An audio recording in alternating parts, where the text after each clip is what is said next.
Graça e paz, irmãos. Antes de começar, eu vejo muitos lugares que as crianças estão ocupando. Tem gente lá atrás, não está enxergando direito. Gostaria que entrassem, se pudessem. Amém. Clara, tem lugar aqui na frente, do lado da Taira, aqui, Clarinha. E vocês também procurem os melhores lugares. Eu sei que é uma honra muito grande estar falando num momento especial. É um feriado raro que a gente tem para ficar junto vários dias. E o pastor me deu esse privilégio de estar aqui compartilhando com vocês. A gente é uma igreja, nós somos uma igreja que valoriza muito a família. A gente vê isso toda semana, as pregações, a vida do pastor, começando pela própria família do pastor. E isso contagia nós todos. E a gente tem essa vocação de trabalhar com as famílias. E Deus tem honrado isso. E a gente podia dar um bom testemunho, através das famílias. E o pastor para mim pediu para falar sobre família. E qual é o verdadeiro potencial que uma família tem? Eu acho que ela é revelado quando cada membro conhece o sentido da vida. Eu quero voltar à raiz do problema. Por que tantas famílias estão sofrendo? Hoje é uma coisa, não vou gastar tempo aqui dizendo que a sociedade está sofrendo com isso. Está vendo essa repercussão do problema da destruição da família, do sofrimento da família.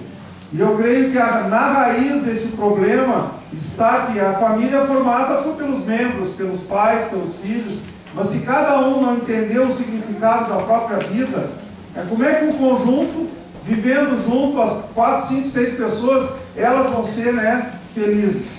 Se cada um, originalmente, não sabe nem por que está aqui nesse mundo.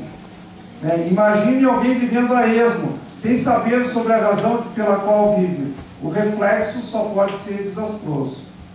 Para isso, eu encomendei para a Taira, e ela teve a ajuda da Vanessa, acho que a Thaís ajudou um pouco, a Ana Paula andou gravando alguma coisa, e eu pedi para ela fazer uma pesquisa, um filme que mostraria essa pesquisa, perguntando para as pessoas, não podia ser da igreja, evidentemente, as pessoas do mundo, o que elas tinham para si mesmo do sentido da vida, a razão de viver.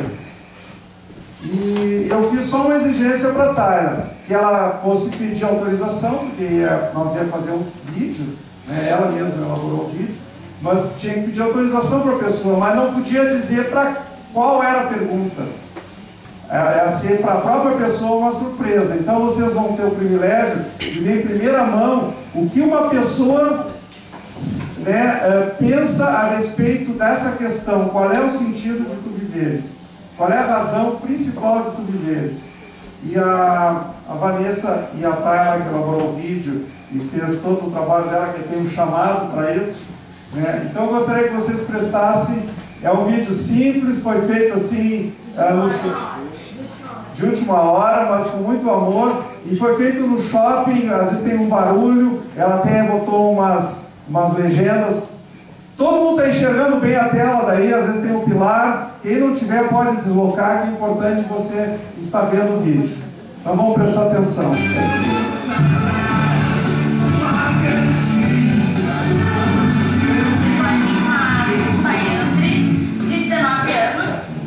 Ela é estudante de administração da PUC também.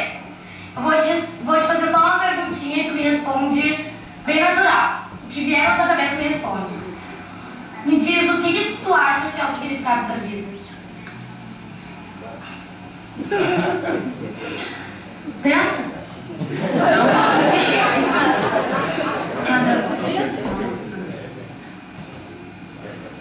A vida é tu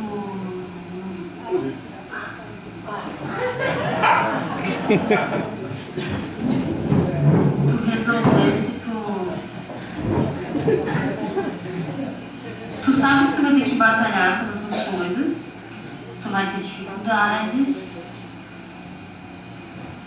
vai ter suas felicidades.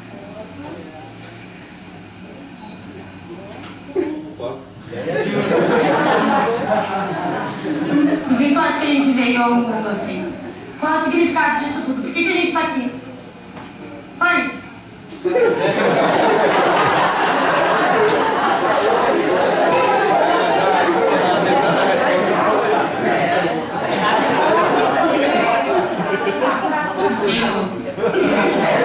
sei o que dizer.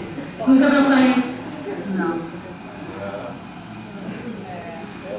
Nenhum chute, qualquer coisa.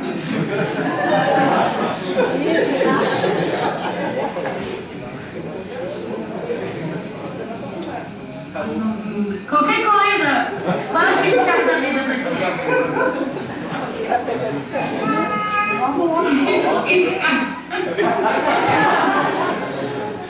Tu constituir na vida,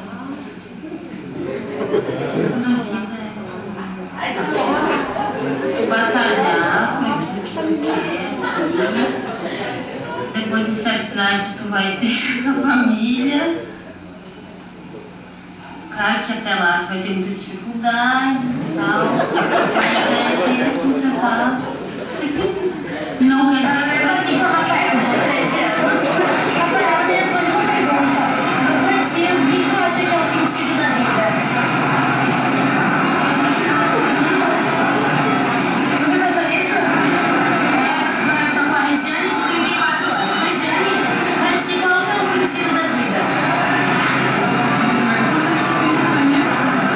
E pra ti, assim, o que significa? Por que a gente tá aqui hoje? Qual o verdadeiro sentido do mundo, da vida, da gente?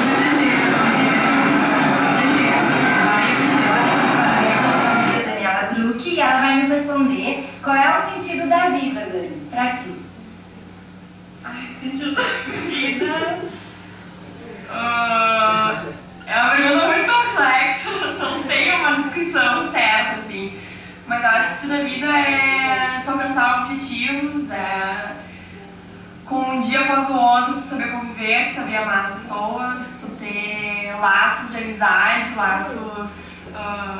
de amizade com amigos, familiares, e tu conseguir realizar os objetivos e se as pessoas conseguirem fazer parte da vida sempre do teu lado, te dando apoio, junto contigo, acho que no fundo, para tu buscar um destino final e ser... Olá, nossa próxima entrevistada é a Isadora, ela é estudante de nutrição da faculdade da Universidade Federal do Rio Grande do Sul. Isa, agora é tua vez. Responde pra nós qual é o sentido da vida pra ti. Não sei responder, é muito complexo. Pensa, Isa, uma coisa básica pra ti, qual é o teu sentido da vida? Tu vive por quê? Buscando o quê? Ai, não sei, assim, é meio clichê, mas todo mundo vive buscando a felicidade. Mas eu tô aqui com o Rubem Nelson, de 77 anos. Então a perguntinha pro senhor o que o senhor acha que é o sentido da vida? Que sentido da vida? O sentido da vida pro senhor, qual é? Saúde? Saúde, principalmente saúde. Então tá bom. Muito obrigada, viu? Só isso. Sentido da vida, pro senhor significar por que a gente está aqui hoje. Saúde.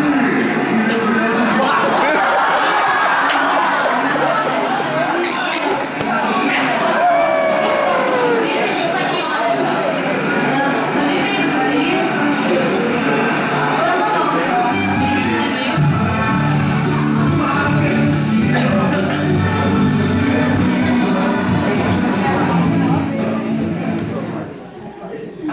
Estamos aqui com seu coisinha de 108 anos. Seu coisinha. Coisinha. Qual é o sentido da vida? O senhor não vai falar nada? Ah, entendi. O sentido da vida é para internacional. Muito obrigada.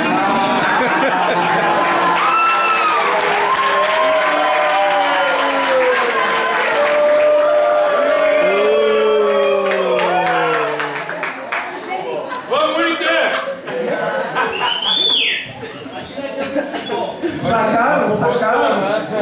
Sacaram qual é a origem do problema agora? Resumindo aqui, eu anotei agora aqui.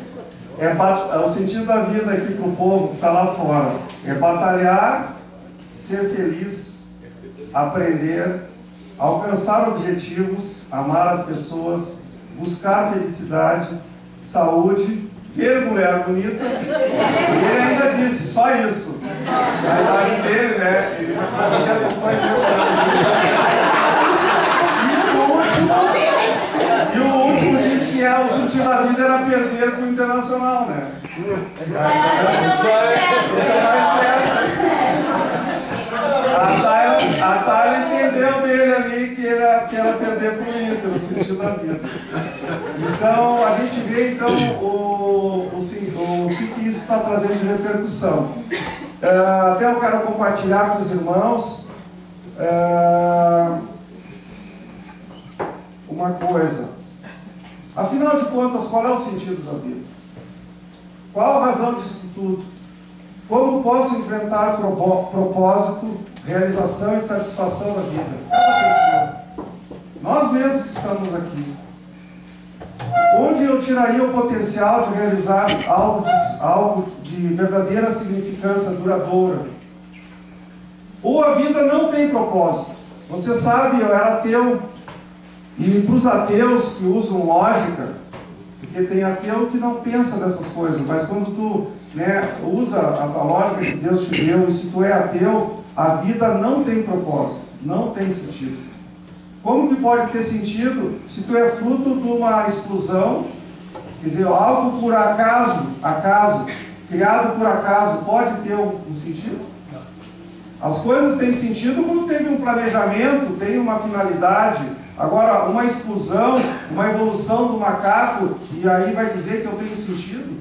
Então, isso é uma questão bastante traumática. A filosofia, que é baseada no humanismo, ela se depara com isso aí. E é um ponto de fraqueza das pessoas. E há tantas pessoas que jamais pararam para pensar no sentido da vida. É verdade ou não? Dá para ver aqui?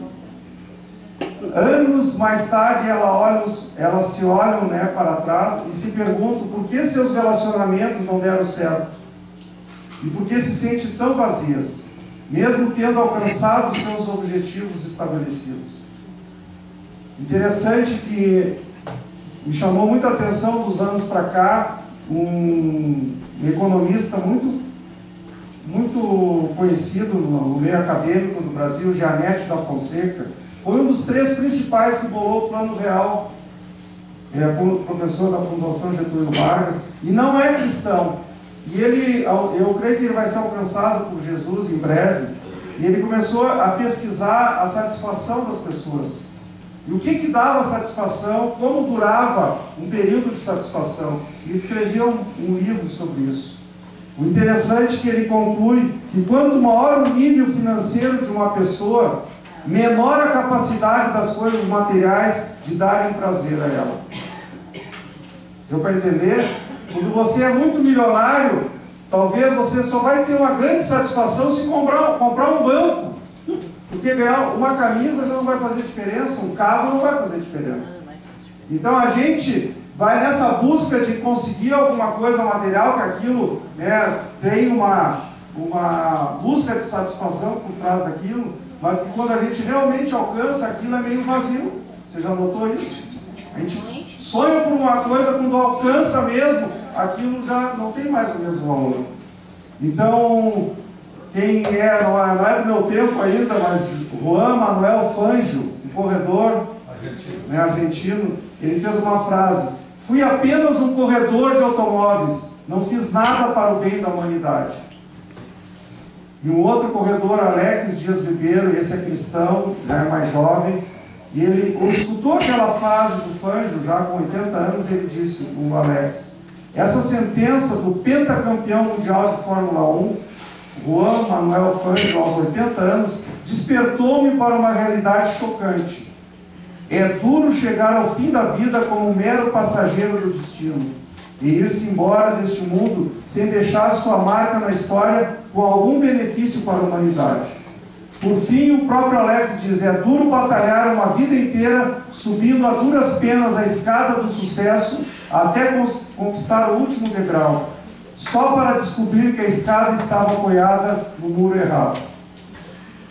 Então, é uma coisa que a gente tem que pensar muito. Aqui tem muitos jovens, né, que tem um futuro pela frente, e a gente tem que planejar. Onde o pastor está falando em planejamento, mas nós temos que saber qual é o fundamento, onde é que nós vamos apoiar a nossa escada, para nós não percorrer toda uma vida e aquilo se tornar um vazio, né?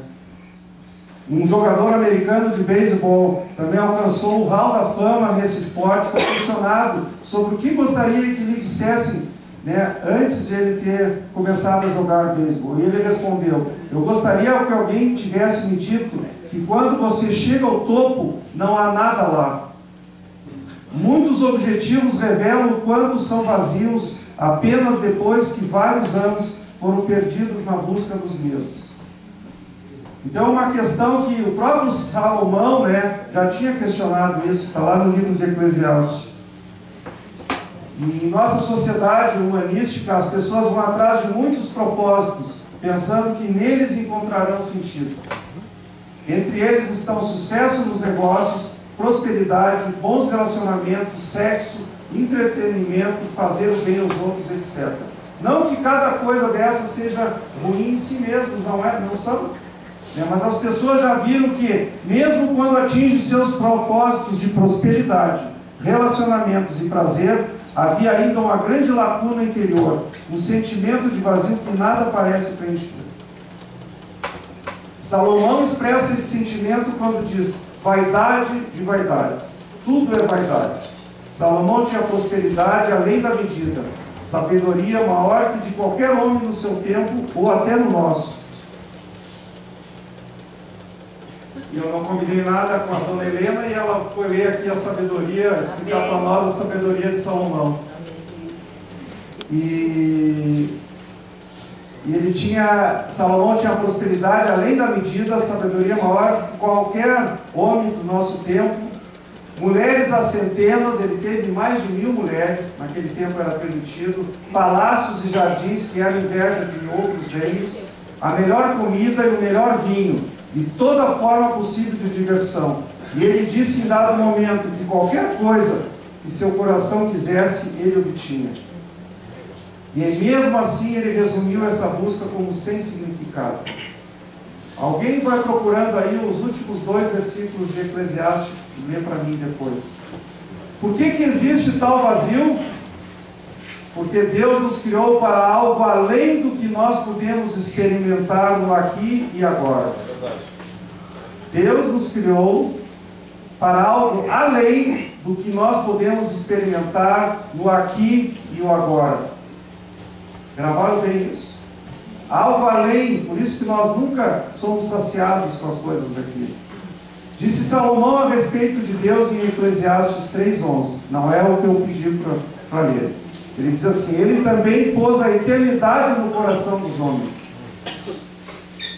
Isso que Salomão deixou em Eclesiastes 3:11. Ele pôs a eternidade no nosso coração. O desejo de ser eternos, de ter algo superior ao que nós hoje usufruímos. Nos nossos corações nós sabemos que o aqui e agora não é tudo que há. Vocês podem dizer amém? Amém. Vamos concordar? Amém. Quem é que vai ler? De tudo que se tem ouvido, a suma é: teme a Deus e guarda os seus mandamentos, porque isto é o dever de todo homem. Amém. Amém. E o último. Porque Deus há de trazer a juízo todas as obras, até as que estão escondidas, quer sejam boas, quer sejam más. Amém. Então, ter esse conhecimento de Deus, isso aí para Salomão foi o entendimento dele. Depois de ter usufruído tudo, nós não conseguimos nem uma parte do que Salomão conseguiu usufruir na época dele, né? E eu tenho para comentar sobre esse assunto, por isso que eu pedi permissão do pastor para compartilhar com os irmãos. Deus me deu uma estratégia de evangelismo, foi ao natural, eu não percebi, pelo menos não me lembro quando surgiu direito isso, nem a inspiração de quem que me deu, ao natural. quando eu abordo pessoas, e a gente tem a oportunidade de abordar muitas pessoas, e até um grande desafio, porque é pegar pessoas mais simples, e o exemplo que eu tenho para pessoas mais simples, eu e o Sérgio estivemos uma vez procurando salas para alugar, e vocês vão procurar na Carlos Gomes, mas não vão procurar em jornal. Nós pegamos um sábado à noite e fomos na Carlos Gomes, eu e ele, e é mais fácil de andar, de estacionar até na frente dos edifícios comerciais, e chegávamos, aqueles edifícios todos têm uma segurança ali, né? E a gente abordava eles, tem alguma sala para alugar, alguma loja térrea? A gente não sabia se queria uma loja ou uma sala. E perguntava. E aí muitos tinham uma santa ali no próprio balcão, e nos dava oportunidade. A gente ali com 15, 20 minutos, a pessoa já aceitava Jesus. No porteiro do edifício. Naquela noite, eu não me lembro se o Sérgio confirma, 2 ou 3, nós tivemos essa experiência, talvez em 2 horas. Pessoas muito mais simples, são mais quebrantadas de coração, mais humildes de coração, é muito fácil. Mas Deus deu para a minha família, o Sérgio, outros irmãos aqui, o Montanha, nós trabalhamos no ministério que trata com empresários, profissionais liberais, é um coração mais duro, um coração que às vezes, nós temos um testemunho do irmão Tarcísio, ficou 2 anos só indo na Tonep, se considerando católico, e com seus vícios, com seus problemas, é uma mudança muito lenta, porque a gente vem, né, o nosso orgulho, a gente tem mais conhecimento, mais cultura, às vezes é muito mais difícil para ter um coração quebrantado. E quão grande é difícil tratar com esses empresários, e essa estratégia, eu acho que Deus me deu, Deus dá uma estratégia para cada irmão, né? Deus me deu essa estratégia de abordar sobre o sentido da vida. Isso que vocês, talvez, alguns descobriram hoje, que as pessoas não pensam, e talvez, eu peguei já pessoas de quase 80 anos, nunca pensou nesse assunto. Eu já tenho uma bagagem agora, pelo menos uns 2 a 3 anos, que me surgiu essa ponte, né, com as pessoas, através dessa pergunta, de perguntar para ela, logo em seguida que a gente se conhece, há uma empatia, e eu pergunto, mas qual é o sentido da vida para você? Aí eu vejo esses rostos aí que vocês viram, as pessoas assim respirando fundo, e não tendo a mínima ideia do que estão fazendo aqui nesse mundo. Você vê que o que existe de mais importante nesse universo do que o ser humano? Já pesquisaram tudo. As naves vão pelo universo aí, não enxergam mais além de ver todo o universo, não conseguem encontrar nada mais significativo do que um ser humano. E todo o resto a gente olha, a gente vê o significado. Uma folha tem significado, está fazendo ali a fotossíntese, agora pegando o sol aqui, eu estou vendo, vocês estão vendo? Tudo tem um significado. E será que nós que somos as coisas mais importantes desse universo, nós mesmos não temos significado? E se temos, nós mesmos não sabemos o significado? Isso é uma questão assim gravíssima. E eu tenho tido a oportunidade das pessoas ficarem embaraçadas, e eu tenho podido essa estratégia, eu tenho aprendido que eu não consigo tirar coisas da Bíblia para colocar para as pessoas. Elas não creem na Bíblia, mas a própria Bíblia diz que nós somos cartas vivas. Tem as cartas da Bíblia, né? Paulo escreveu a maioria das cartas, mas a Bíblia diz que nós somos as cartas vivas. Eles não enxergam a Bíblia, eles no máximo vão enxergar a nossa vida. E eu digo para eles, e eu vou desenrolar um pouco mais como é o meu diálogo, né? Eu pergunto, eles não avançam, ficam embaraçados. Quando alguns conseguem dizer que é ser feliz, é ter uma família, eu até elogio, não, são coisas, propósitos bons, mas eu falo para eles o seguinte: qual é o propósito fundamental da tua vida? Ter uma família, alguns me dizem, e quem não tem família? Ou quem já perdeu uma família, então pode já morrer? Se é só se a família é um grande propósito, mas será que a família é o maior propósito? Sem uma família a pessoa não tem propósito? Tem gente que ficou viúva e tal, não teve filho, então não tem propósito. As pessoas ficam, então não pode ser isso. Aí eu joga o assunto para um assunto mais fácil, não joga para a Bíblia ainda. E eu tenho usado questionar eles assim, qual é o sentido geral e fundamental de todas as outras coisas que existem. Eu estou, seja numa mesa do bar, ou seja em qualquer lugar, a gente tem ali copos, talheres, ou se não tem nada, eu tenho o meu relógio, celular, e eu pego, põe em cima da mesa. Por que essas coisas existem? O que motivou elas a serem geradas? E eles, pois é, para tirar pela utilidade, pela necessidade. E eu sempre, tudo que não é completamente herege, completamente fora de lógica, eu quero ganhar ele para mim, né? Primeiro para mim, depois para Cristo. E eu elogio, não, é válido e tal. Mas o fundamental, o que gerou, vê se tu não concorda comigo, assim eu me refiro a ele, para essas pessoas. Será que não era o Criador delas, buscava prazer na existência delas? Será que alguém que não busque prazer em criar um copo, faria um copo? Aí todos eles me respondem, claro, e eu até chego a dizer, é um egoísmo santo, é um egoísmo santo. E se você for ver, até quando a gente gera um filho, eu digo para eles, você vai gerar um filho, o que motiva? É o prazer que o filho vai dar. Muitos filhos acabam não dando prazeres, dando até decepções, muito choro a gente vê. Mas se alguém pudesse antever uma decepção no filho, não geraria um filho. Ninguém tem essa capacidade, não, vou gerar uma coisa para me dar uma desvantagem. Todo mundo busca tirar uma vantagem, um prazer naquilo ali. Não tem nada de errado. Isso Deus nos fez assim. Então, tudo que existe pelo ponto de vista do Criador é tirar prazer da criação. Todos concordam comigo. E pelo ponto de vista da criação, tudo que existe, existe para dar prazer ao Criador. Todos concordam, é a mesma coisa. Só que pelo ponto de vista do Criador é buscar prazer. Pelo ponto de vista da criação é dar prazer. Aí eu volto na pergunta original. Para que tu existe? Talvez metade continue dizendo, não, para buscar felicidade, não, para ser feliz. Será que um copo existe em primeira mão? Eu digo que tem outros propósitos, todas as coisas. Até nós temos muitos propósitos. A própria Bíblia fala de muitos propósitos para nós. Mas eu estou dizendo do fundamental. Aí muitos dão um clique e diz para dar prazer a Deus.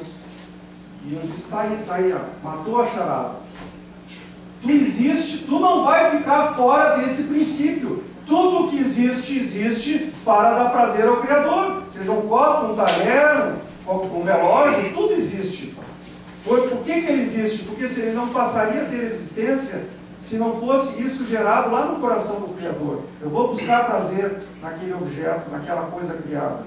E Deus, quando te criou, Ele tem uma expectativa, tu dar prazer a Ele. E tu acha que tu vai ficar fora desse princípio geral? Se tudo tem esse princípio, tu acha que tu não tem princípio nenhum? Tu tens o mesmo princípio. Tu existe, querendo ou não, acreditando ou não, tu tem um sentido. Te dar prazer em primeira mão. O fundamental é tu dar prazer ao Criador. E eu falo para pessoas que não estou nem perguntando se crê em Deus ou não. As pessoas ficam pensando naquilo ali. E interessante que aquilo gera fica fervilhando aquelas ideias, né? Claro que se a pessoa me dá abertura, a gente pode ter uma riqueza na Bíblia que confirma isso que eu estou dizendo. Sei que tem uns irmãos aqui, já deve estar fervilhando em vocês, né? Vocês que conhecem a maioria aqui bem as Escrituras, quantas palavras colaboram com isso, corroboram isso. Eu me lembro de uma delas que diz, 1 Coríntios 10:31, portanto, quer comais, quer bebais, ou façais outra coisa, qualquer, fazei tudo para a glória de Deus. Tudo você vai comer, vai beber, vai fazer qualquer outra coisa, faça tudo para dar prazer a Deus, é o que está escrito aqui. Em Romanos 11:36, porque dele, e por meio dele, e para ele são todas as coisas. A ele a glória eternamente. Amém. a Ele a glória eternamente. Você é eterno, você eternamente, você foi gerado para dar prazer a Ele eternamente. Não é agora por um tempo, eternamente. Em Salmo 156 diz: todo ser que respira, louve ao Senhor. Devemos todo mundo dizer isso. Todo ser que respira, louve ao Senhor. A pergunta é: você respira? Você está... Vamos dar um respiro aí? Oh, glória, né? Até o nosso respiro é para a glória dele. Você já viu? Nós temos muitos propósitos. Esse é o fundamental, queridos. Se você ainda não descobriu isso, essa é a chave. Essa é a chave para o resto. Essa é a chave para todo o resto. Para a alegria no Senhor, para trabalhar para a obra de Deus, para ser uma bênção na igreja, para ser uma bênção na faculdade. Se você descobrir isso, mudou tudo. Eu estava pensando numa frase que eu aprendi com o pastor Samuel: não, o Evangelho é um novo estilo de vida. É um estilo de vida, não é uma religião. E eu falando na última cela, lá em casa estava o Celso, a família e outros irmãos, e eu comentei sobre isso, né, sobre essa frase de estilo de vida. E eu agora, preparando essa mensagem, me juntei, fiz um link, e parecia que estilo de vida era assim, ó, o cara agora estava meio gordo e se inscreveu numa academia. Ele pode dizer assim, ó, eu tenho um novo estilo de vida, eu agora de manhã eu vou 3 vezes por semana lá na academia. É um estilo de vida. Mas ainda não é o estilo de vida que o pastor está se referindo. E o Celso, vem aqui, Celso. O Celso lá na cela foi brilhante. Vem aqui. Ele pegou eu falando nisso. Não, o estilo de vida que o pastor está falando não é ir 2 vezes na academia. É as 24 horas, mudar a vida dele nas 24 horas. E aí o Celso deu um exemplo. Eu vou deixar ele mesmo falar. O que se compara assim? Não, quando a gente estava debatendo sobre esse assunto, eu disse para o Humberto, quando ele falou sobre o estilo de vida, né, uma pessoa muda alguns hábitos, né, por exemplo, academia, ou fazer um regime, ou alguma coisa nesse sentido, né? E eu disse para ele, não, que estilo de vida que o pastor estava assim definindo é a pessoa trocar realmente a vida dela, a vida que ela usa, que ela tem no dia a dia, por uma outra vida. Que, por exemplo, aí eu citei o exemplo das pessoas que são country no interior de São Paulo, que o estilo de vida deles é todo baseado na música sertaneja. Então, o que acontece? Desde a indumentária deles até o carro, a caminhonete, a bota, a casa, eles vão numa festa, sempre igual, sempre da mesma forma, sempre igual. E o estilo que o pastor estava se referindo aí era nesse quesito, que era no sentido da gente mudar todos os nossos hábitos e viver em comunhão com Deus, que é, na verdade, tu ser um evangélico de manhã à noite sempre, né? Então tu ter o teu estilo de vida, em todos os sentidos, né? Era só esse aspecto que eu falei. Eu não combinei nada com ele. O próximo retiro, eu acho que ele vai pregar, né? Amém. Então era isso, às 24 horas a gente já pensa diferente, a gente já age diferente, a gente já fala diferente. Porque quando tu tem esse toque, que tudo é para a glória de Deus, é o teu comentário, é como é que tu honra o teu chefe lá no trabalho, é como é que tu honra aos teus professores lá na faculdade, é como é que tu age com teu pai, que até ele é ignorante, tu sabe mais do que teu pai, e como é que tu age quando tu quer corrigir alguma coisa. Porque tu sabe que tudo que tu está fazendo agora, em primeira mão, é para dar prazer a Deus. E dentro desse contexto a gente pode até incluir o que é o inferno.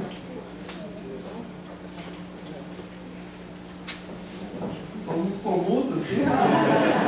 Mas o inferno na realidade, a conclusão, até para falar com o leigo, assim, vamos dizer, o lago de enxofre, coisa assim. É a sucata de Deus. Quando alguma coisa perde a utilidade, o que tu faz? Um copo aqui ele racha. O que a gente faz? Não manda para a sucata?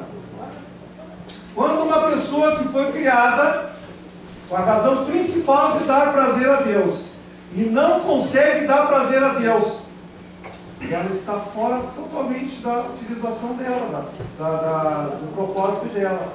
Qual é o futuro? Sucata. Aliás, se a gente for bem analisar, as pessoas já vivem no inferno. Elas já estão no estado de sucata. Elas já estão sucateadas. Elas não conseguem dar prazer a Deus. Então elas já estão fora do propósito. Aquilo lá é, consequentemente, elas já estão encaminhando-se para a sucata. Eu até considero, muitas já estão dentro da sucata. Estão lá no filho pródigo, já está lá no lixão. A vida dela pode estar, irmãos, eu tenho testemunhado com outros irmãos aqui, pessoas com muito dinheiro. Mas a vida é uma sucata. Não pensa que é o mendigo, que o Cléo trabalha, um trabalho excelente que a gente vê e muitos irmãos que se envolvem. Mas pessoas com grande conhecimento, com grande cultura, com grandes capacidades financeiras, elas não vivendo nesse propósito, elas já estão na sucata. Já vivem na sucata. Em mansões, mas dentro de uma sucata. A sucata já está dentro disso. Elas estão vivendo sem sentido. Você sabe o que é você viver sem sentido? E a maior conclusão que se tira é que quanto mais você tem, ainda financeiramente falando, a crise é pior ainda. Porque ainda Satanás consegue enganar muitos de nós mesmos, do povo em geral, que ainda não tem condição financeira. Que a felicidade ele não tem, sem Jesus não tem felicidade. Mas qual é a mentira satânica? Que quando você tiver dinheiro, aí você vai ser feliz. Mas isso aí não engana mais o que tem. O que tem condição financeira, aí isso aí já não engana. Então a crise é pior ainda. Você já imaginou alguém que tem tudo, tem 200 milhões e não é feliz e está lá no alcoolismo? E que aí qual é o futuro dele? Quando ele tiver dinheiro, essa história, quando ele tiver, ele vai mudar, ele vai ser feliz, ele já sabe que isso aí é mentira. Então a crise se torna pior ainda. Então a gente tem visto isso que é muito importante nós da igreja também sabermos isso, vivermos isso. E não, senão a gente vai ser aquilo que um dia os batistas, um grupo que foi contagiado com essa visão. A visão é a mesma, é viver para a glória de Deus. Estavam num contexto religioso, estavam dentro até de uma igreja chamada evangélica, mas dentro de um contexto religioso. Mas quando alguns deles foram contagiados com essa visão, não, tudo é para a glória de Deus, vou viver totalmente para a glória de Deus, eles tiveram que sair daquele contexto para estar nesse nosso contexto, esse renovado. Quando o pastor diz, tem gente nova aqui, não, nós somos uma igreja renovada, é dentro desse contexto, é fazer tudo para a glória de Deus, com o Espírito Santo nos guiando, e a nossa vontade nós colocando no altar.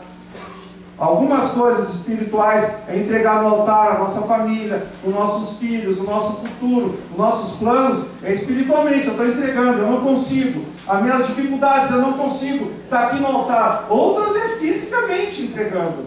O Enéas entregou, ele fez para a glória de Deus, dá todos os livros. Porque ele tinha aquilo como um ídolo.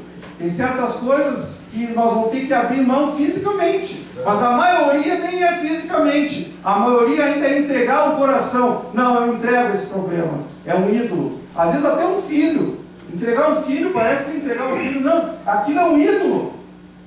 O filho não pode fazer um like que ele morre. Ele sabe, vocês, cada um sabe, tem na família pessoas que têm vários ídolos. Às vezes a limpeza da casa é um ídolo. Às vezes tem gente que tem dificuldade de abrir célula por causa da sujeira, porque na nossa casa aí vai entrar qualquer tipo de pessoa, né? Então, o que é o ídolo para você? Isso que é entregar tudo no altar.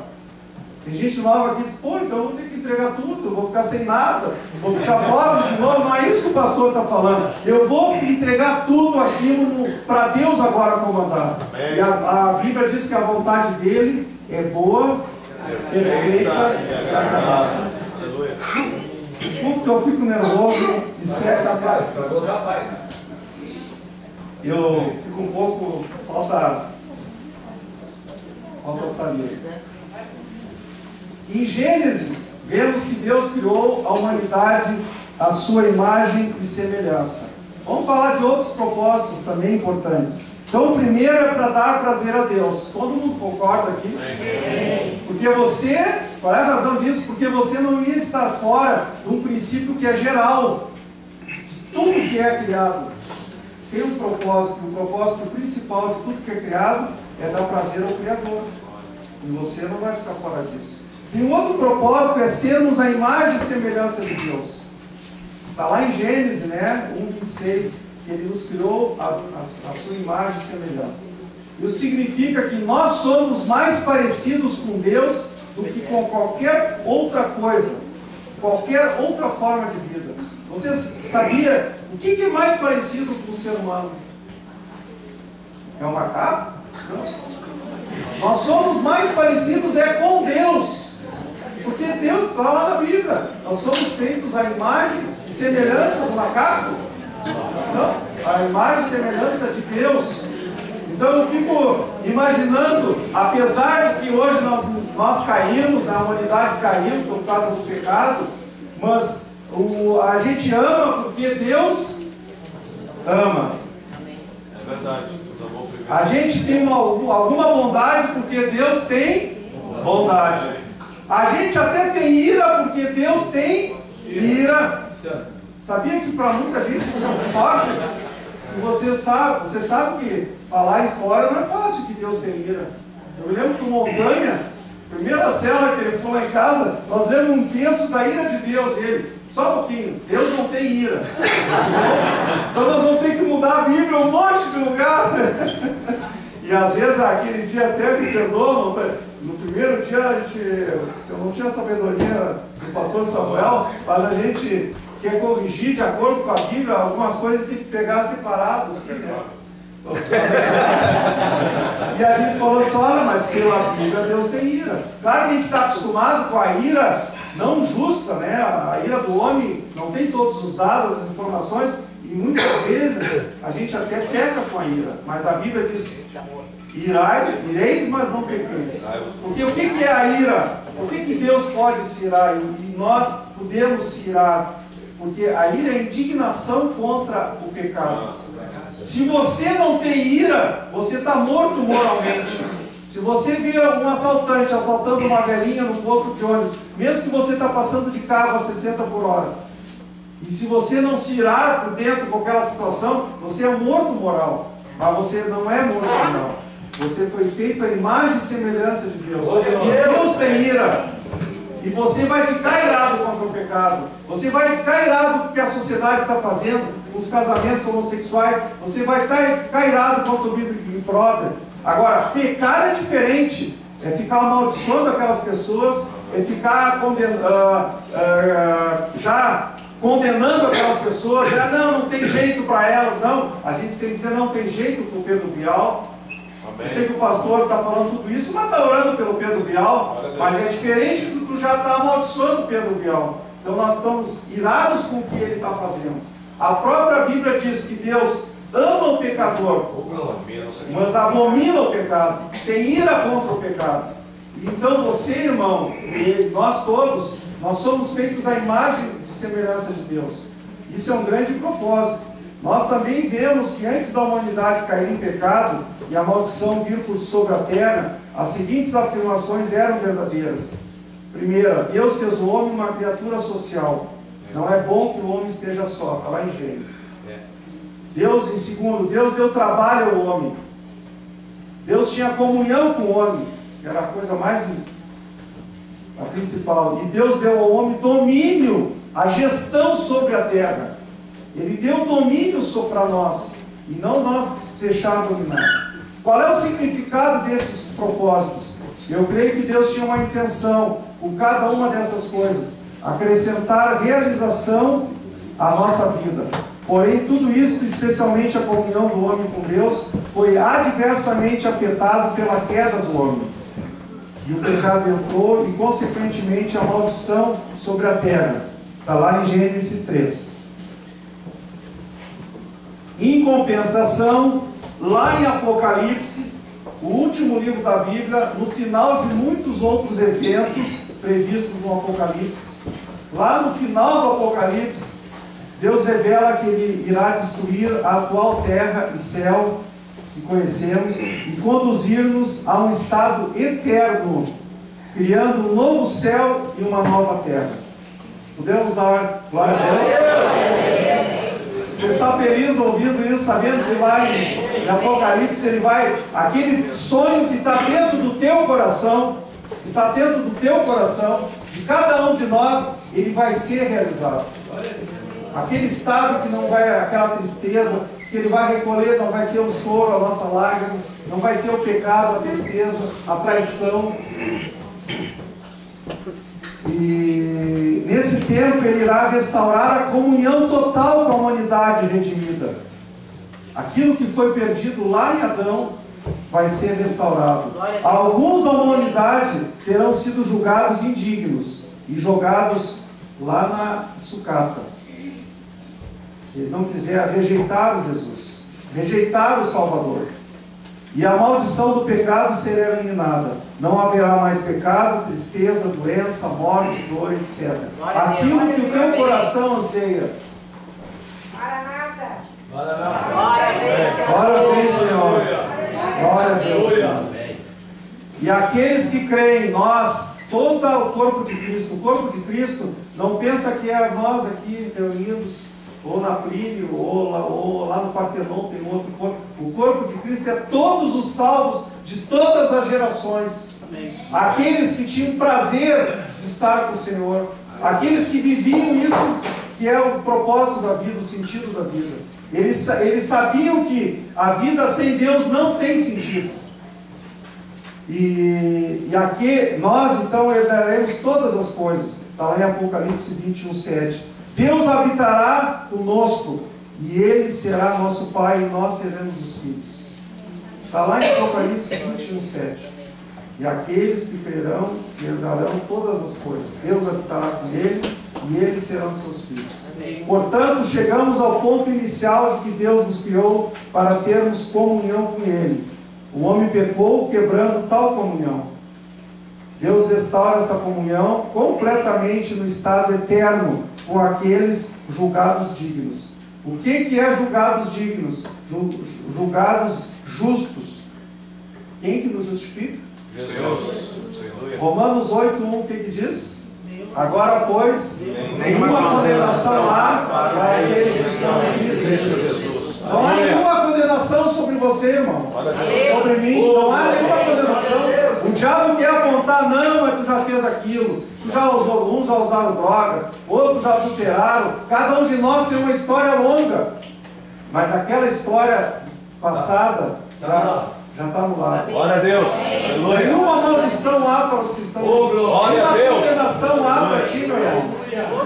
A gente trabalha muito com casais, alguns já adulteraram e tal, e aí vem, às vezes tem uma dificuldade do cônjuge de perdoar depois de alguns meses. Mas se até Deus já... Quem é nós para não perdoar se Deus já perdoou? Está acima de Deus? Quem somos nós para ficar acusando? Ou o filho acusar um pai, não, mas agora tu mudou, está com a Bíblia. Mas aí a gente aconselha, não, enquanto ela não se converter, ela é a boca do diabo. Ela vai estar acusando o nosso passado. Mas a hora que ela se converter, ela é boca de Deus. Glória a Deus. E agora passar a vida inteira alcançando, buscando qualquer coisa, qualquer objetivo, e todas as coisas apenas para morrer separado de Deus pela eternidade, seria mais do que fútil. Já pensou fazer todos aqueles planos? A gente viu algumas respostas bonitas assim, né? Fazer planos e tal, atingir objetivos. É tão romântico assim, né? Humanisticamente falando, é edificante ouvir isso, né? Não, ter os objetivos, uma visão, alcançar essa visão, parece uma coisa assim, um bom conselho para os filhos. Mas sem Deus, olha a futilidade. Vai morrer, vai virar pó e aí? Viveu na sucata a vida inteira, porque todos esses objetivos, chega lá no final, é como o Alex falou, parece que alcançou, subiu todos os degraus da escada e a escada estava posta no mundo errado, assentado no lugar errado. De que valeu tudo isso? Chegar no final da vida e aí? É tão vazio isso. Então, mas Deus providenciou uma maneira não apenas de tornar possível a eterna alegria espiritual, mas também para vivermos esta vida aqui, esta agora. Tem gente que diz a você feliz só depois que na vida eterna. Eu quero dizer uma coisa, irmãos, a vida eterna é essa. É conhecer Jesus hoje. Começa hoje a vida eterna. Alguém pensa que a vida eterna vai começar quando a gente lá tiver sido velado e tiver sido entregue lá para o Senhor? Não. Nós já fomos entregues agora para o Senhor. A vida agora do Senhor, a oportunidade começa agora. A restauração completa, porque ainda vai ter lutas, não é a questão de hoje a gente debater aqui, mas até pode ser um diálogo aqui, no Conversas Cruzadas, mas há uma luta interna nossa natureza ainda pecadora, às vezes o velho homem às vezes quer lutar contra o novo homem, mas restaurado, completo depois, um corpo glorificado, nós vamos ter corpo, alma e espírito. Não vai ser só uma vida espiritual. Eu creio que vai ter muito trabalho para nós depois. Eu creio. A Bíblia não diz claramente o que nós vamos fazer, os propósitos lá eternos. O único propósito que está bem claro lá é glorificar o Senhor, louvar o Senhor. Isso é certo. Isso já começou aqui. A vida da gente já é isso. Mas lá eu creio que Deus não deu todo esse potencial para o ser humano. Eu creio, né? Isso é uma questão pessoal, foro íntimo, que vai deixar nós lá, né? E eu acho que ele vai até talvez criar outros mundos, usar imaginações, porque Deus criou, é fantástico a nossa mente. Sabia que a nossa mente é fantástica? Dizem que a gente aproveita os 5%, né? Outros dizem que foi 10%, o Einstein foi o que mais aproveitou a mente. Para quem está aí guardado 100%? Eu creio que vai ser para depois. Você já imaginou nisso? Quanta coisa vai vir à tona? Eu vejo, será que vão ser só essas cores que a gente está vendo? Coisas fantásticas. Nós temos o João Carlos Marques, teve uma breve escapada lá no céu, né? E Deus trouxe ele de volta. É fantástico coisas que nós vamos viver, né? E então vai ser restaurado toda essa alegria, né? Mas com essa virtude eterna. Mas começa agora, irmãos. Se você não está vivendo isso hoje, você precisa sair desse retiro sabendo, não, tem algo mais para mim hoje, 2011, não preciso agora, daqui um ano, não, eu quero hoje. Então vamos para o joelho, vamos orar, vamos jejuar, vamos pedir, Deus, eu quero. Cadê a filha do Vitor? A Débora. Onde todos estavam escutando o que a Débora falou. Glória a Deus. E ela queria, sabe aquele coração, eu vou pedir depois que a gente cante Poderoso Deus. Tem uma parte do Poderoso Deus que eu quase sempre choro, que diz assim: minha alma anseia por ti, minha alma anseia por ti, minha alma anseia por ti. E a alma dela ansiava por isso. Glória a Deus. E Deus só quer isso. Ele só quer um coração como Débora, como o da Débora. Vocês já notaram aqui, um coração assim. Ela já não é mais criança, né? Já está na faculdade, mas é um coração de criança ela tem. E nós todos devemos ter esse coração de criança. E Deus não vai deixar. Se nós que somos maus, a Bíblia diz, nós que somos maus, nós sabemos dar boas coisas para os nossos filhos, como a criança. Agora imagina um Deus que está no céu. Foi ontem mesmo, Débora. Não ficou para hoje, foi ontem que Deus te respondeu. E tem preço isso, Débora? Tem preço? Dá para comparar com uma festa de carnaval? Não dá, né? Eu me criei indo a carnaval e tal, depois que eu encontrei essa alegria, não tem como comparar, não tem como comparar. Então o sentido da vida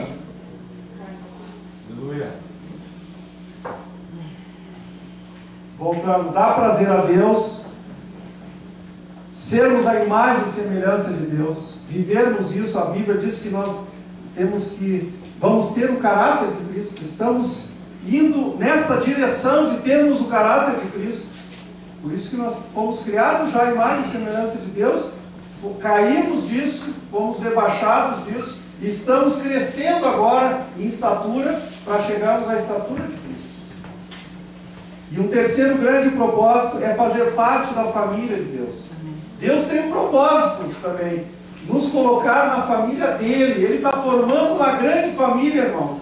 E você tem esse privilégio. Você que está fazendo parte da família de Deus, tem esse privilégio de estar na família de Deus. Só no fato de estar na família de Deus, se sentir filho amado de Deus. Sabe o que é isso, irmãos? Isso é alguma coisa. O mundo lá fora não tem isso aí. Eles estão lá procurando, pulando. Eu vendo assim aqueles pré-carnavais que tem no Nordeste, aqueles. Como é que chama aquele trem? Trem elétrico. Trio elétrico, né? E vendo aquele pessoal pulando a esmo, assim, aquela batucada, assim. Chega a doer, assim, ó. Eles estão anelando a Deus, mas não sabem ainda que é Deus que está faltando neles. Eles não têm ideia que eles estão precisando de Deus ainda. E Deus ainda fez algo mais privilegioso na vida de cada um de nós, em colocar na família, usar-nos. Podia usar os anjos. E tem testemunhas, tem testemunhos em países que não são acessíveis a missionários. O próprio Senhor Jesus aparece para quem anela por Ele. Glória a Deus. Mas a maioria dos casos, e nós vivemos num país que ainda tem liberdade religiosa, ele vai querer não usar um anjo, não vai querer precisar vir Jesus já veio. Ele vai querer usar você, lá na onde? Onde que ele vai usar você? Lá na faculdade, lá no colégio, lá no trabalho, lá na fila do banco. Eu fui dar um presente antes do Natal, fui comprar um presente no Bourbon Country ali. E a moça que estava fazendo o pacote, tinha vários pacotes para fazer, e aí eu fiquei bastante tempo com ela, e aí eu comecei a falar, nem me lembro como, né, do sentido da vida. Então, uma pessoa mais simples é bem mais simples, bem mais fácil. Então, agora, essa semana passada, nunca mais vi a moça. E passei, eu estava ali, ela passou por trás, assim, dos caixas, era uma chefezinha, assim, e ela me cumprimentou, se lembrou de mim. Assim. Então, Deus nos usar, isso é um privilégio muito grande. Eu ouvi a família do Celso restaurada hoje aqui. Isso aí, tem como compensar isso aí? Quem que vai compensar na vida de alguém Deus te usar para uma família, restaurar uma família? Quem que pode ser comparado? Eu tenho uma empresa, a gente constrói edifícios. Tu acha que a alegria de terminar um prédio pode se comparar com restaurar uma família? Não. Edificar um prédio ou edificar uma família, tem como comparar? Tem como medir? Um vale tanto e o outro vale tanto. E ainda Deus deu de presente de final de ano. Fica de pé ali, Fernando e Cristina. E as duas pequenas, e a Clara aqui. Apresentar para a igreja aqui, vocês três. Vira? Eles já estão lá. É a Cristina lá, o Fernando e a Clara aqui.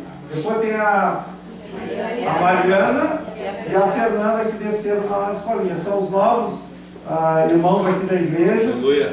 E agora, Diabo, pode sentar. E eles estão no primeiro retiro. Foi a alegria de saber que eles vinham no retiro, não tem preço. Né, Cristina? Depois da alegria, quando a gente soube que eles vinham, era uma coisa. Mas a alegria, quando a gente soube que a Clara vinha no retiro. Amém.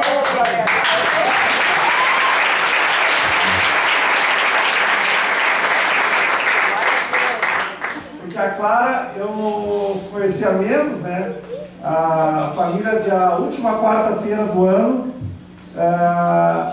Vou até, se me der licença, eu vou contar um pouquinho rápido o testemunho do Fernando. Ele procurou, a sogra dele procurou pela Dona Epe, né, me ligou, E ele começou a ir na Donep, mas o homem não se comunica muito, assim, né? E ele ficou gostando, aceitou Jesus.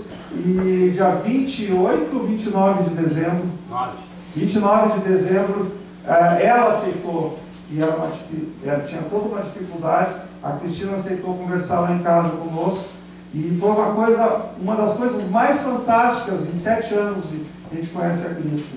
Eles entraram às 20 horas lá em casa, já separados, já assim com ódio no coração, e às 23h30, 3 horas e meia, ela estava pedindo perdão a ele pedindo perdão a ela, saiu restaurada.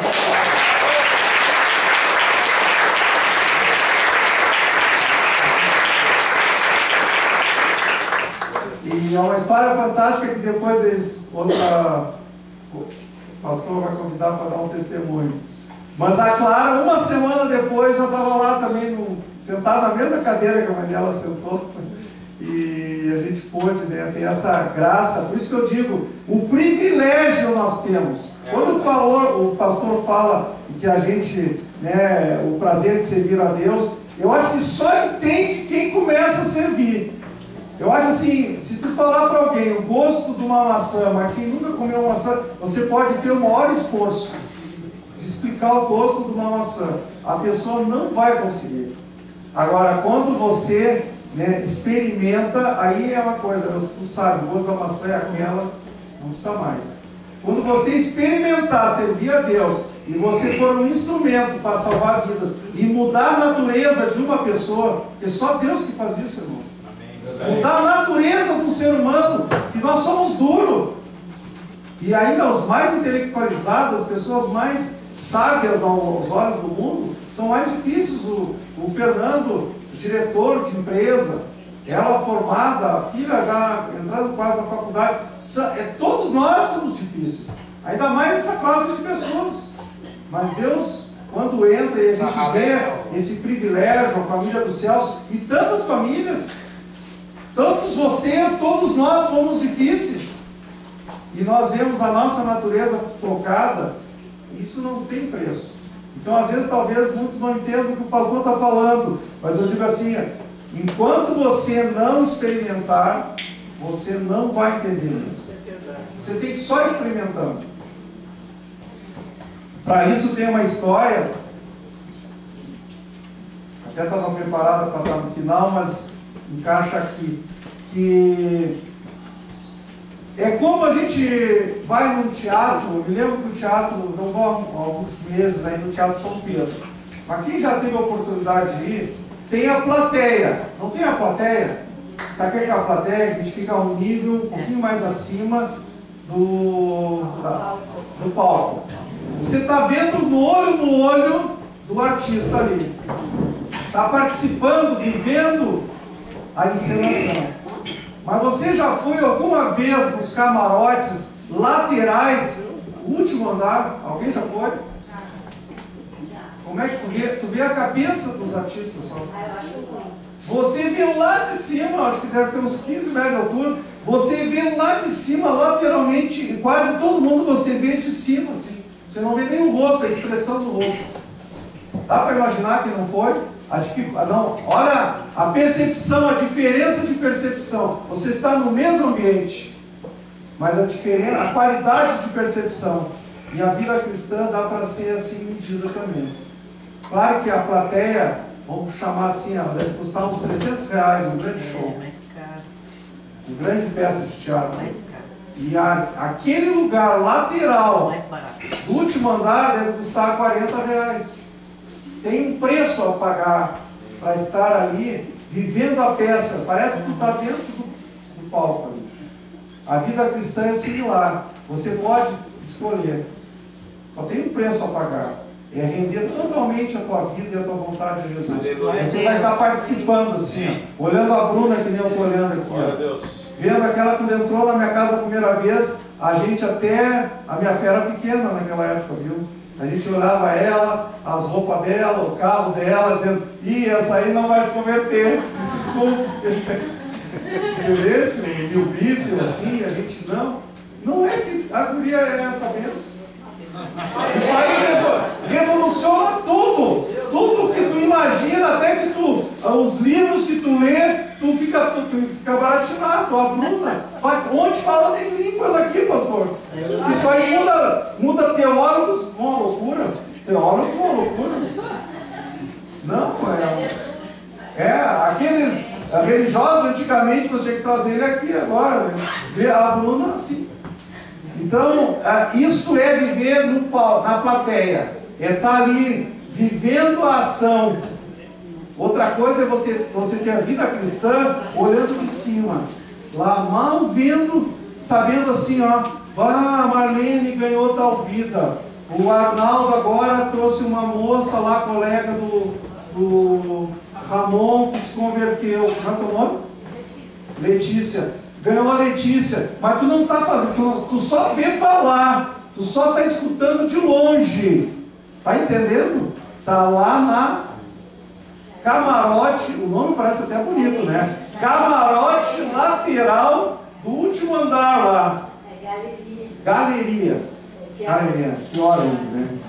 Galeria, tá lá na galeria. Você pode viver a vida cristã lá na plateia, participando da ação, vivendo a adrenalina ali, chorando junto, chorando com o Fernando. Olhava para o Fernando assim, e ele com as 3 filhas em casa um período, e aquilo doía, mas a quem está vivendo no palco dói. Eu falava para a Cristina, me ligou tal situação assim e tal, e nós orando lá em casa. A Cristina nem conhecia, e nem eu conhecia, eu só conhecia o Fernando. E aquilo dói, pastor. 3 filhas. A esposa, desculpe assim, perturbada. Estava perturbada. O sistema do mundo perturba, né? Muitas pessoas ficam perturbadas. Eu tive perturbado. Então, tomava remédios e tal. Ela também está com as crises dela. E aquilo dói. Mas quando dá uma vitória... Amém. Sabe que jogar uma partida de futebol, os jogadores depois vão lá para uma banheira, né? Saem todo dolorido, machucado. Mas olha o prazer de participar em ação. É outro prazer de estar ali. Olha, o prazer maior mesmo é estar ali no campo. Show. Eu sei que todo mundo ali está barrigudo, não consegue. Vai lá na arquibancada ver o jogo. Mas o bom mesmo, ele queria estar lá dentro. Pode, vocês homens aí. Não é bom estar lá dentro da ação? Mas apesar de que, olha, machuca bastante. Dói bastante. Mas o bom é estar lá dentro. O gosto da vitória. Isso não tem como medir. A luta é grande. Porque quando a luta é grande, a vitória é maior ainda, que a Tayla está falando. Então, irmãos, a maior convocação que a gente pode falar para vocês é vocês experimentar. É você experimentar. Não adianta nós dar uma ordem, o pastor dar uma ordem, nós vamos ficar aqui, cansar a nossa saliva aqui. Nós vamos cansar de falar. Mas a pessoa, enquanto... Já pensou em explicar o gosto da maçã? Quanto tempo nós vamos gastar? Agora, vai experimentar. Experimente você. Experimente ganhar uma jovem lá da faculdade. Experimente. A alegria que a Vanessa voltou da Austrália, quando lá na Austrália ela levou uma moça que não era cristã brasileira, falou de Jesus, testemunhou com a vida dela, e a moça até se batizou lá na Austrália. A alegria, nós estávamos aqui no Brasil, nós estávamos se alegrando com ela lá na Austrália. Então, a Vanessa nunca tinha tido essa experiência. Ela voltou diferente da Austrália. Não por ser Austrália, por ser lá o lugar que ela experimentou o gosto da maçã. Lá ela experimentou. Deixou de ver, o meu pai, a minha mãe, a Marlene. Deixou de ser os outros quando foi com ela. Mudou tudo. O pastor mudou tudo. A Vanessa mudou tudo. Glória a Deus.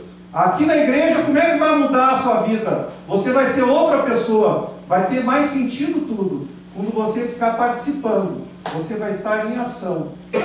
Um crente em ação, esse o diabo treme. Treme. Um crente em ação, o diabo treme. Agora, um crente salvo, sentado, um crente de domingo, só vai domingo na igreja e está sentado, isso aí. Ele está triste, perdeu o vocacionado lá, né? Mas a situação é bem pior que o diabo. Mas o que importa mais nem é o diabo, é tu agradar, é a primeira lei. A primeira lei que existe, nós agradarmos a Deus, dar prazermos a Deus.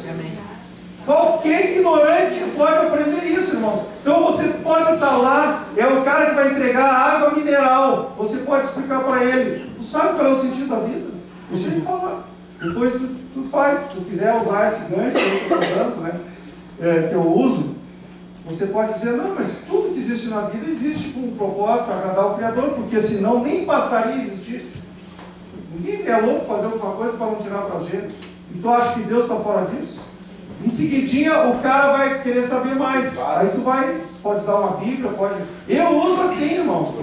Talvez Deus vai dar uma outra estratégia. Mas alguma coisa Deus vai te usar. Eu não consigo, eu até vou respeitar. A gente aqui respeita, não obriga ninguém, né, pastor? Mas dizer assim, não, vocês são os evangelistas, eu vou dar só meu dízimo e vou fazer a minha parte. Eu acho que Deus tem muito mais para você. Amém. E você ficar vendo só da galeria, irmão, é muito pouco. Quando eu fui, eu vou ser bem sincero, quando eu fui nesses teatros que eu fiquei nessa galeria, eu preferia ter ficado em casa.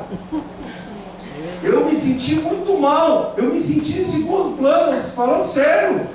Eram shows e eu vendo lá, e eles dão risada antes de mim. E dão risada antes de mim. Algumas coisas eu nem entendia, porque era um gesto, lá embaixo eles fazendo. Você imagina tu estar lá, próximo da bênção, e tu não está na bênção. Tem gente que está na igreja, está próximo da bênção, mas nunca consegue viver a bênção, não tem alegria, está sempre patinando. Não é uma acusação, irmão. Eu tenho que nem dizer assim, o ingresso é só... Qual é o preço? Tem um ingresso, pastor, para estar participando? É só uma coisa, Jesus, eu quero trabalhar para ti. É ter um coração como o da Débora. Eu anelo por ti, eu preciso ter o que os outros têm. Eu quero ter essa ousadia. Eu duvido, irmãos. Eu duvido. Eu jamais pensei de fazer o que eu estou fazendo. Então não é uma coisa pessoal. A minha família sabe aqui. Eu não posso estar enganando vocês, mas a minha família não engana. Eu não era de estar ajudando casais. A minha filha agora. Mas aqui tem as minhas sobrinhas, não vão deixar, né? A gente era ou não era um problema, Thaís? Era ou não era? Era um problema na nossa família. Muito. Eu, a Cristina, pessoalmente. Imagina nós estar ajudando casais, irmãos. Querer sair, nós podíamos ter se convertido. Pô, já era grande coisa, irmãos. Eu digo para vocês, já era grande coisa nós ter tirado aquela cegueira espiritual, ter tirado a idolatria, ter tirado aquele ódio um por outro, ter tirado as depressões, ter tirado tudo aquilo. Já era maravilhoso. Glória a Deus. Mas Deus tinha mais para nós ainda. Deus tinha muito mais para nós. A Bruna, aquela que eu duvidava, até eu duvidava, ou talvez só eu duvidava, tem célula na casa dela, pastor. Glória a Deus. Já viu na casa dos céus tem célula. Marlene, tu que foi em primeira mão que tu orou pela sua família, é uma alegria? É um privilégio, né? Nós está ali, tu é colega da Charisa, né? Então é um privilégio. Da manhã depois a gente vai vir aqui e vai dizer: a Clara tem célula na casa dela, ele é a líder. Já pensou um negócio desse? Ele é a líder. E ontem nós estávamos conversando, e ela é amiga da Tayla já há algum tempo, e uma amiga das duas, a Laura, né? Estava em Porto Seguro no ano passado, né? Aqueles passeios de colégio, uma guria de classe alta, assim, né? Tinha tudo para ser feliz e, enfim, eu não soube nem direito a história, se foi overdose, o que foi, mas veio de lá morta. Foi, até no enterro fui eu, o Sérgio, a Tayla, a Clara estava lá, mas a gente não se conhecia. E eu fui lá testemunhar para ver, então, de repente Deus vai nos usar para alguma coisa, né? Uma tristeza, jovens, e tinham tudo. Mas ela não sabia, Laura, para que ela existia, se ela fosse feita. Ela podia estar, né? Nessa tuas entrevistas hoje. E ela era uma das que respondia. Hã? Como é que umas responderam ali? Agora tu me pegou. A Laura podia dizer, era a fonte do problema da Laura. Era uma ânsia que aquilo só vivia aquela vida assim, alguma coisa está faltando. Ela não sabia que era o próprio Senhor Jesus. Ela não sabia. Ela não tinha ideia. E nós sabemos, essa é a grande questão para terminar. Nós somos os que sabemos. O segredo é como se fosse um segredo. O segredo está contigo. Não está com os outros lá fora. Não está com o rei Momo o segredo. Não está com os governantes o segredo. O segredo está contigo. Sabia que o segredo está com cada um de nós aqui? É uma coisa, é um privilégio que nós temos isso. Agora, nós ficar com esse segredo para nós, aí é um peso para nós. E as pessoas sofrem, tu não fazer nada, eu vou contar para vocês uma coisa. Eu não sei assim, eu não consigo. Isso que eu quero dizer para vocês. Eu não consigo. Às vezes eu tenho que trabalhar, eu tenho uns compromissos, e algumas coisas assim, vou deixar até uma certa irresponsabilidade. Às vezes até eu me pego assim, eu tenho que fazer umas escolhas difíceis, mas eu não consigo deixar uma pessoa perdida e não falar nada. Eu não consigo. Às vezes eu tenho problema até com a Cristina de horários e tal, porque as pessoas ali estão precisando. Eu não consigo. E eu quero passar essa chama para você. Você é chamado a interferir por essas pessoas. Um outro casal que a gente teve um privilégio aqui, ó, foi o Luiz e a Andressa. Quem está na plateia tem esses privilégios. Eles entraram lá, acabado já, né? Aliás, ele entrou assim, ó, dizendo, eu vou procurar um lugar para morar. Ela me mandou embora. Sabia, Cléo? Já havia encontrado o lugar. Já havia encontrado o lugar. Fiquei uma noite no lugar.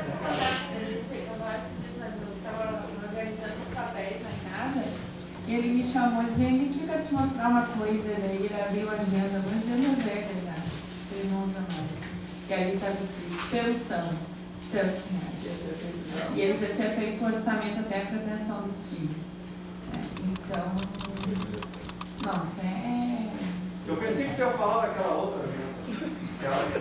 Aquela que ficou 40 minutos no telefone comigo e eu disse, pois, cara, acho que eu não tenho o que fazer. 40 minutos eu no meu trabalho. Eu disse, vou ter esse script, eu vou te contar, né? Mas como são assistentes? Olha, eu tenho que dar um testemunho, porque é tremendo. Vamos testemunhar, então, embora assim. Glória a Deus!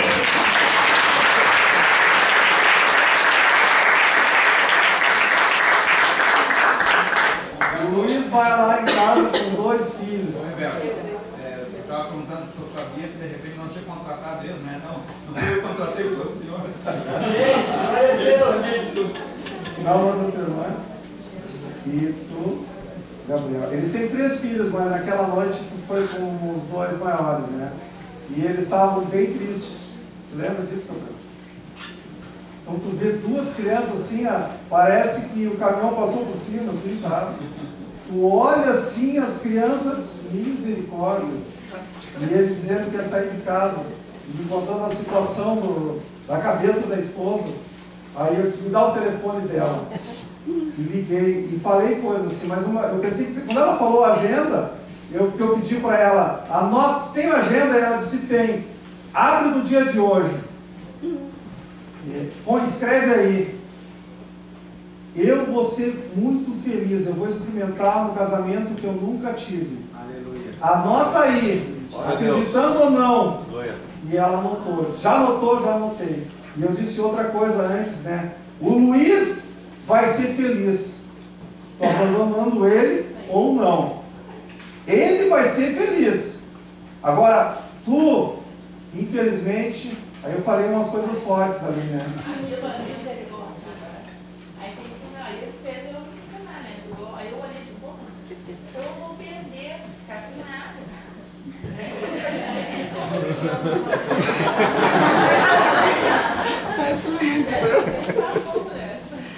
Ficou com o senhor. E a gente viu assim, Deus restaurando. Hoje, irmãos, eles são os pais sociais ali na Casa Lar. Tem 3 filhos e já tem 8 que Deus mandou.